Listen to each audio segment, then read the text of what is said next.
오늘 하루 정치 뉴스 알아보고 분석해보는 뉴스 인앤아웃 순서죠. 오늘도 YTN의 이우영 아나운서 함께하겠습니다. 안녕하십니까? 안녕하십니까? 오늘 어떤 얘기부터 할까요? 오늘도 유튜브 얘기를 먼저 해야죠. 그렇죠. 네. 언제 내가 네. 좀 도와줄게요. 슬기로운 사회생활 뭐 이런 책 한 번 쓰면 네. 내가 많이 도와줄게요. 네? 네. 아시죠? 알겠습니다. YTN 라디오에서 YTN 라디오가 아니죠. 유튜브에서 네, 바뀌었네요. 또 책 쓸 생각을 하니까 갑자기 네, 좋아가지고. 갑자기 설레서 유튜브에서 YTN 라디오 검색하셔서 좋아요와 구독 그리고 댓글까지 알람 설정까지 함께 부탁드리겠습니다. 자, 그러면은 진짜 오늘 본격적으로 얘기를 해야 될 텐데. 네, 제가 한번 예언을 해볼까요? 네. 김남구 의원 얘기 아닙니까? 맞습니다. 그렇죠. 오늘도 변함없이 김남국 의원 관련 이야기 한번 살펴볼 텐데요. 예. 더불어민주당이 오늘 이 거액의 가상자산 거래 및 보유 논란이 불거져 탈당한 무소속 김남국 의원을 국회 윤리특별위원회에 제소하기로 결정을 했습니다. 오늘 당 확대 간부 회의가 열렸는데 여기서 이재명 대표의 지시에 따라 지도부가 비공개 회의에서 이같이 결정했다 이렇게 전해지고 있는데요. 이번 논란에 대한 당 지도부의 늑장 대응 등을 이유로 민심이 돌아서는 등 내년 총선을 앞두고 당이 위기에 빠졌다는 목소리가 커지자 이 대표가 김 의원을 제소하기로 결정한 것으로 보입니다. 이 대표는 상임위 활동 시간에 코인 거래를 한 건 김 의원이 인정했다.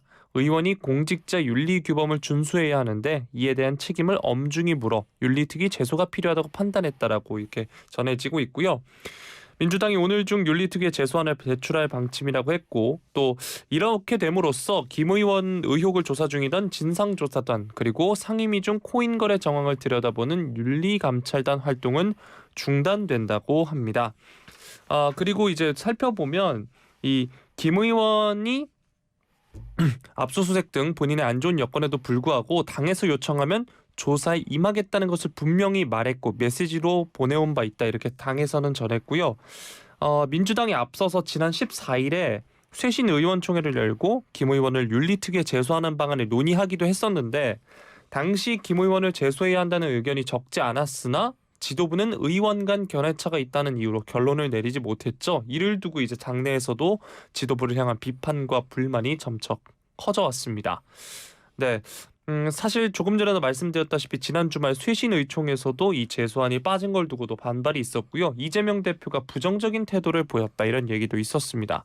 이번 결정은 아무래도 당 지도부가 한 발 물러섰다고 볼 수 있을까요?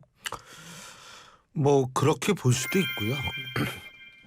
제가 볼 때에는 당내 환경이지만 더 중요한 것은 여론의 향방에 더 신경이 쓰였을 겁니다. 그러니까 압수수색 때문에 더 이상 자료를 협조할 수 없다. 뭐 이렇게 얘기를 안 했다는 게 지금 당의 얘기죠.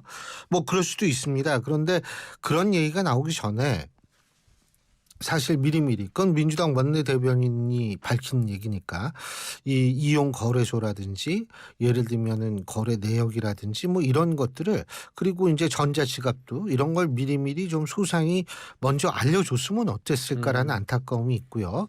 그리고 저는 사실 뭐가 필요했었다고 생각하냐 하면 이 거래 내역 같은 것들을 내려고 했더니 거래소에서 그게 사실상 불가능하다는 식으로 이 유튜브에서 이 김남국 의원이 얘기한 것으로 알려지고 있는데 근데 이제 그 거래소 측이나 아니면 그 코인 전문가들 같은 경우에는 사실 본인의 승낙이 있으면 언제든지 뽑을 수가 있다라는 물론 시간은 걸린대요. 그게 한 3, 4일 걸린답니다. 그게 불가능한 것은 아니라는 얘기인데 왜 그렇게 얘기를 했는지도 좀 궁금해집니다. 그런데 어쨌든 여론이 상당히 안 좋게 돌아가니까 지금 그리고 이제 본인들 입장에서 볼 때에는 이 위험 부담은 좀 덜 수가 있거든요. 본인들이 조사를 했을 경우에 이게 별 얘기가 안 나오게 됐을 경우에는 또 본인들이 비난을 받을 수 있으니까 아예 윤리특위로 넘기는 것이 위험 부담도 덜 수 있고 여론에 호응하는 모습도 보일 수 있고 아마 그래서 그랬을 거라고 봅니다. 네. 한편 김기현 국민의힘 대표가 오늘 자신의 페이스북에 글을 썼는데요. 더불어민주당 이재명 대표는 국민들의 거센 당 해체 요구에 직면하기 전에 오늘이라도 김남국 의원에 대한 의원직 제명을 선언하길 바란다. 이렇게 적었습니다. 또 민주당 지도부가 윤리특위의 김 의원을 제소하기로 결정한 것에 대해서도 이재명 대표가 김남국을 감싸고 돌며 방탄막을 치는 것에 대해 당내에서도 비난이 일자 오늘에서야 국회 윤리특위에 제소했다 이렇게 결정을 했습니다. 그러면서 국민의힘이 지난 8일 단독으로 제소를 한 바 있는데 민주당이 이제서야 늑장 제소를 결정한 것이다. 왜 지금까지 그렇게 끼고 돌았는지 무슨 은밀한 흑막이 있는지 궁금하다 이렇게 꼬집기도 했습니다. 또 민주당을 향해서 김 대표가 이재명 대표, 김남국 의원뿐 아니라 송영길, 윤관석, 이성만, 윤미향 의원 등 이제 의원들의 실명을 다수 거론하면서 범죄 혐의자 보호센터 역할을 해오고 있다. 민주당을 향해서 이렇게 말을 했고요. 또 이번에 민주당이 주말에 후쿠시마 원전 오염수 방류 관련 집회에 참석하기로 한 데 대해서도 이 코인게이트 물타기 하려고 장외투쟁까지 예고하고 나섰다 이렇게 비판을 했습니다. 자, 어쨌든 이 김남국 의원의 제명을 위해서는 재적 의원 3분의 2, 즉 200명 이상의 동의가 필요하기 때문에 민주당이 현재 167석을 가지고 있어서 동참이 없다면 불가능한 상황인데요. 과연 이 김기현 대표가 주장하는 의원 제명 가능할까요? 일단은 뭐 당연히 민주당으로서는 신중할 수밖에 없죠. 그리고 국회 윤리특위가 예전에 마지막으로 기억에 남는 활동을 했던 게 강용석 변호사의 제명이 네. 마지막이었거든요. 그 이후에는 사실은 별로 기억나는 게 없어요. 그리고 제가 알기로는 지금 국회 윤리특위에 제소된 건이 32건인가 되는 것으로 알고 있는데 그게 이제 누적이 된 거죠. 그러니까 그동안 사실은 윤리특위가 뭐 제대로 활동을 못 했는데 어쨌든 이번에 어떤 결정이 나오느냐를 두고 봐야겠지만 중요한 거는 윤리특위가 특위 역시도 검찰의 수사와 이게 좀 연계가 될 수밖에 없다 이런 생각이 들고요. 물론 국민 정서를 건드렸다는 그런 측면에서는 상당히 심각한 문제죠. 사실은 그렇기 때문에 뭐 여러 가지 얘기를 할 수 있는데 네. 지금 벌써부터 제명 얘기한다는 건 좀 이르지 않나 이런 생각이 들고요. 일단 전 뭐냐면 유명무실한 국회 윤리특위가 가동하는 모습부터 좀 봤으면 좋겠다라는 생각입니다. 예. 네, 조금 전에 말씀해주신 이 강용석 전 의원에 대한 제명안이 18대 국회에서 있었습니다. 맞습니다. 네, 예. 본회의에서는 결국 부결된 바 있다는 예. 점 말씀을 드리겠습니다. 자, 다음 소식으로 넘어가도록 하겠습니다. 또 계속해서 간호법 이야기 해보도록 할 텐데요. 어제 대통령의 간호법 제정안 거부권, 제의 요구권 행사 소식 전해드렸죠. 간호사들이 이에 반발해서 그동안 관행처럼 해온 간호사의 업무 외 의료 행위를 거부한다 이렇게 오늘 선언을 했습니다. 말도 안 되는 허위 사실을 분별하지 않고 거부권을 행사한 대통령도 그 책임에서 결코 자유로울 수 없다 이러면서 단체 행동 돌입한다라고 얘기를 했는데요. 예. 그동안 사실 인력 부족 등 병원의 사정을 이유로 간호사가 의사의 지시에 따라 의료법상 간호사 업무가 아닌 의료 행위를 대신해 왔다고 합니다. 이 집단 행동 같은 경우 살펴보면요. 그동안 진료 보조라 그래서 PA, 피지션 어시스턴트 간호사 등 일부 간호사들이 관례적으로 해왔던 간호사 업무 외 의료 행위 하지 않겠다 이런 방침입니다. 이 수술실 간호사라고도 불리는 PA 간호사가 전국에 10,000명 이상 활동하는 것으로도 알려졌는데요. 간호협회 관계자는 흔히 간호사일로 알려진 체열 역시 원래 임상병리사의 업무라면서 법적으로 간호사는 응급 상황에서만 체열할 수 있다 이렇게 말을 했습니다. 협회는 의사의 지시에 따라 불법 의료 행위를 할 수밖에 없었던 간호사에게 최대한 피해가 가지 않도록 법적 자문을 구해 방안을 마련할 것이다 이렇게 밝혔는데요. 물론 이런 준법 투쟁에는 강제성은 없다고 합니다. 예. 간호사들의 참여를 독려할 방법이 있느냐는 질문에 협회는 앞서 진행된 의견 조사에서 회원의 98.6%가 단체 행동이 필요하다 느꼈고 이 대통령 거부권 행사 이후 협회 홈페이지에 적극적인 행동에 나서자는 회원들의 요구가 쇄도했기 때문에 참여율이 높을 것으로 예상한다 이렇게 밝혔습니다. 또 19일 광화문에서 간호법 거부권 규탄 및 부패 정치 척결을 위한 범국민 규탄 대회를 개최하고 연차 투쟁에 나설 예정이라고 하는데요. 이 의료 공백이 불가피할 수 있다는 지적이 나오니까 간호협회는 일시에 연차를 내라고 강제하는 게 아니다. 각 병원의 사정을 고려해서 법적 테두리 안에서 연차를 내고 참여할 수 있는 분들이 참여하면 될 것이다. 이렇게 답을 했습니다. 예. 자, 이 간호협회 주장도 그렇고 또 민주당에서 이재명 대표도 윤 대통령이 대선 공약을 파기했다 이렇게 지적을 하면서 사죄를 요구하고 있는 상황인데 대통령실은 또 간호사의 처우 개선을 약속했던 거지 간호법 제정을 공약했던 것은 아니다 이렇게 반박을 하고 있습니다. 양측의 주장 일단 어떻게 보시나요? 그거는 네. 제가 답변 드리는 것보다 제가 오면서 네.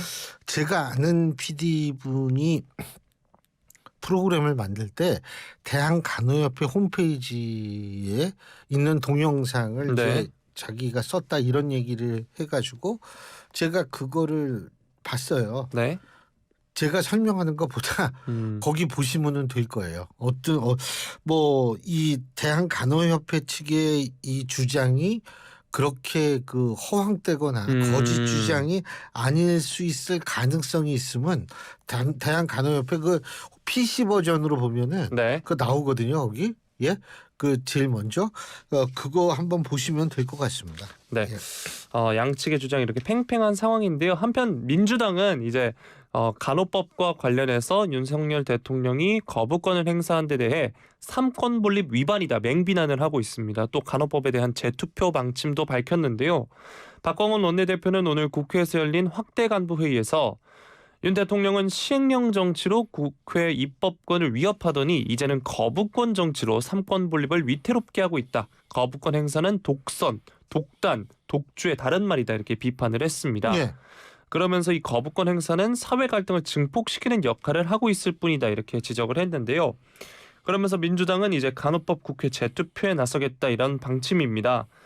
김성주 민주당 정책위 수석 부의장도 KBS 라디오에 나와서 대통령이 후보 시절 약속하고 여당이 스스로 발의한 법안에 대해 반대하고 거부권을 행사한다는 건 상상조차 할 수 없었다. 코미디이고 사기다 이렇게 비난을 했습니다. 자, 민주당이 이달 내에 간호법 재투표를 추진할 계획이라고 하는데요. 헌법상 대통령이 거부권을 행사한 법안을 재의결하려면 재적 의원 과반수 출석에 출석 의원 3분의 2 이상의 찬성이 필요합니다. 만약 115석을 가진 국민의힘 의원들이 모두 반대를 던진다면 재의결은 불가능한 상황인데요. 자, 이 재의결이 사실상 불가능하다, 현실적으로 불가능하다 이런 말이 나오고 있는데 앵커께서는 어떻게 전망하고 계시나요? 일단 그 말씀이 맞네요. 지금 제가 좀 찾아봤는데 네. 그 국회 윤리특별위원회가 강용석 당시 의원에 대해서 2011년입니다. 의원직 제명안을 찬성 11표 무효 1표로 통과는 시켰는데 네. 이제 국회 본회의에서 네. 이게 부결이 됐다. 제가 이 말씀 드리고요. 제가 어제도 말씀드렸잖아요. 뭐냐면 간호사 선생님들 플러스 지금 각 대학의 간호학과 학생들 이런 지금 그러고 거기에다가 이제 면허를 가지고는 있는데 쉬는 또 분들이 있잖아요. 이런 분들 다 합해가지고 이제 이분들의 가족들 이렇게 하면은 전체 유권자의 한 5% 이상은 저는 될 거라고 보거든요. 근데 사실 총선에서 5%는 이게 적지 않은 수예요. 그렇기 때문에 저는 국민의힘도 속으로는 굉장히 고민할 거라고 생각이 듭니다. 그리고 이 프린스턴 대학의 카메론 네. 교수라고 있는데 이분이 이제 얘기한 게 뭐냐면 이런 얘기를 했어요. 소위 말해서 이제 야당이 좀 여소야대일 때 특정 이익 집단 쪽에 유리한 것들을 좀 많이 단독으로 통과를 시키면 대통령이 거부권을 행사하게끔 유도한다 이거예요. 네. 그런 것이 이제 전략이다라는 건데 그 전략이 저는 사실 뭐 우리나라에 딱 들어맞는다고 볼 수는 없지만 어느 정도 일리는 있다라고는 보는데 문제는 뭐냐면 그 전략에 말리는 거가 되는 거거든요. 거부권을 자꾸 행사하면. 그렇기 때문에 지금 이 부분에 있어서는 저는 조금 좀 거부권 행사를 좀 신중했어야 되는 물론 신중히 결정했겠지만 네.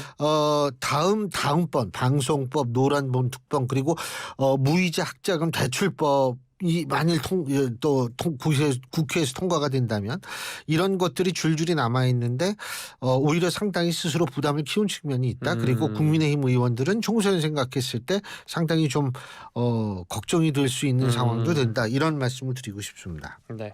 총선을 앞두고 있기 때문에 서로 이제 양당 모두 민감하게 예. 반응하는 거 아닐까 싶습니다. 자, 다음 소식은 5.18 관련 소식 한번 살펴보도록 하겠습니다. 어제 5.18 진상규명조사위원회가 대국민 보고회를 가졌습니다. 위원회가 밝힌 조사 내용을 보면 5.18 민주화 운동 당시 전두환 보안사령관이 북한군 개입설 등 왜곡과 조작으로 진실을 호도하려 했다는 발언이 일부 확인이 된 건데요. 예.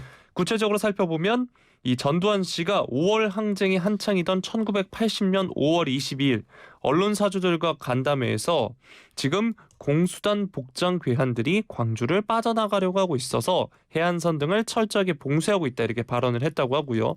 또 6월 14일 미국 상공회의소 관계자 면담에서도 미확인 시신 22구가 있는데 이들이 전부 북한 간첩일 수 있다 이렇게 언급하는 등 전 씨가 5.18 당시부터 광주 상황을 북한과 연계시키는 발언을 한 사실이 기록을 통해 확인이 됐습니다. 전두환 신군부는 또 1980년 5월 17일 비상계엄 확대 이전부터 북한의 남침설을 끊임없이 유포해 왔다고 하고요. 남한이 혼란한 틈을 타 북한이 남침할 것이라는 논리를 내세우며 신군부의 집권을 정당화하기 위한 목적이었다. 이렇게 5.18 연구자들은 분석합니다.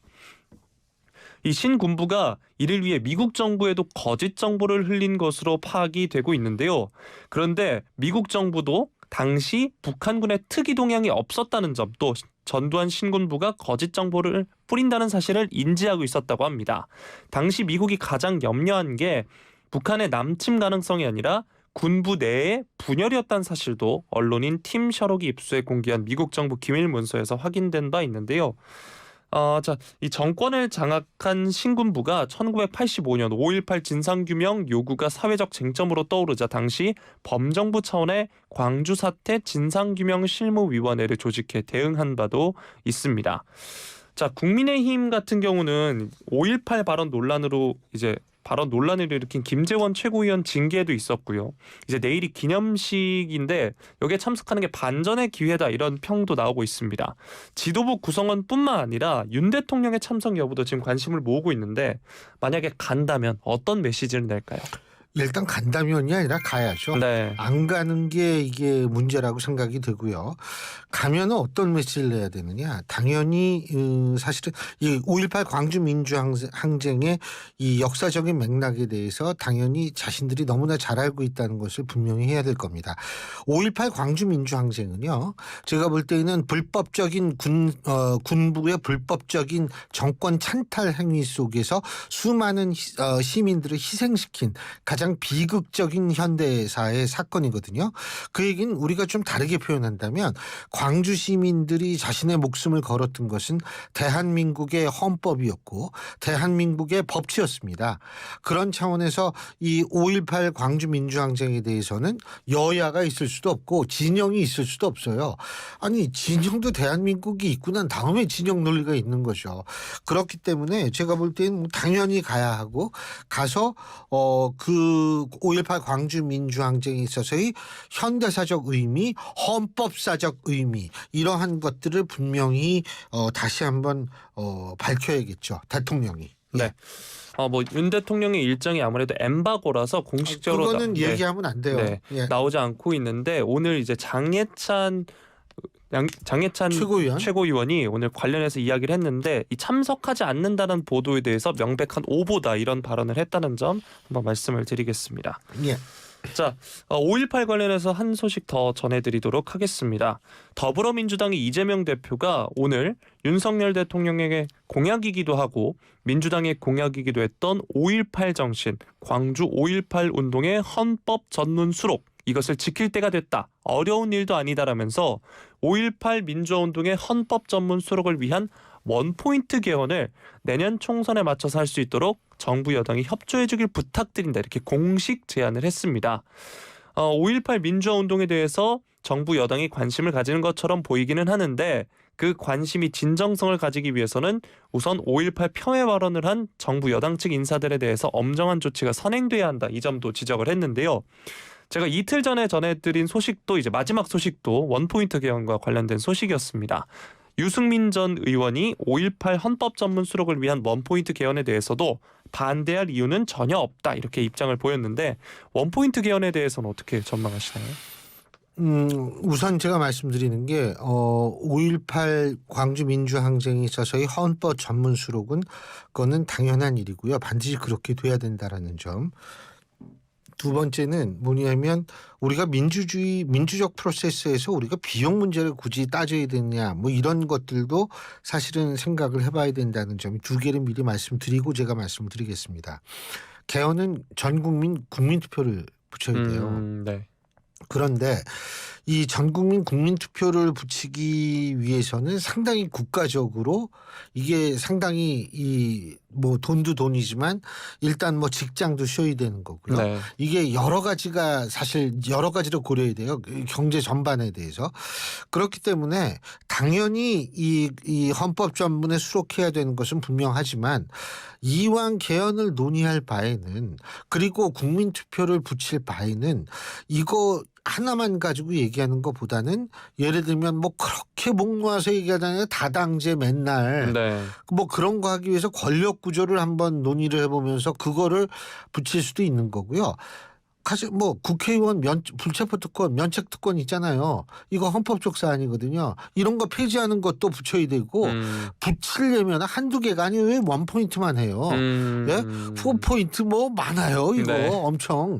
그런데 원 포인트만 한다는 것이 물론 정치적 수사로서의 강조의 의미도 있겠지만 제가 볼 때에는 5.18 광주 민주항쟁 기념일을 맞아서 이재명 대표가 지금 사실상 수세에 몰려 있잖아요.